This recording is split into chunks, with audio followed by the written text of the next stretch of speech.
اہم خبر ہے، وزیر اعلیٰ خیبر پختونخوا سہیل آفریدی کی چیف جسٹس اسلام آباد ہائی کورٹ سے ملاقات نہ ہو سکی۔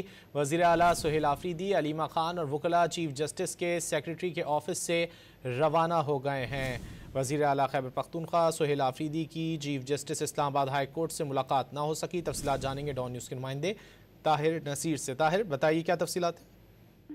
جی دیکھیں، گزشتہ روز بانی پٹیل سے ملاقات کا دن ہے، تاہم سہیل آفریدی کو کل بھی ملاقات کی اجازت نہ ملی، جس کے بعد گزشتہ رات تک اڈیالہ جیل کے قریب دھرنا دیا جاتا رہا اور آج صبح سویرے وزیر اعلیٰ خیبر پختونخوا سہیل آفریدی اسلام آباد ہائی کورٹ پہنچے۔ وزیر اعلیٰ خیبر پختونخوا سہیل آفریدی چیف جسٹس کے سیکریٹری آفس میں گئے اور وہاں پہ انہوں نے کوشش کی کہ چیف جسٹس سے ملاقات ہو سکے۔ علیمہ خان بھی ان کے ہمراہ تھے، تاہم ان کو ملاقات کی اجازت نہ ملی اور وزیر اعلیٰ سہیل خان آفریدی کی جس سے ملاقات نہ ہو سکی۔ وزیر اعلیٰ علیمہ خان اور وکلاء چیف جسٹس کے سیکریٹری آفس سے واپس روانہ ہو گئے۔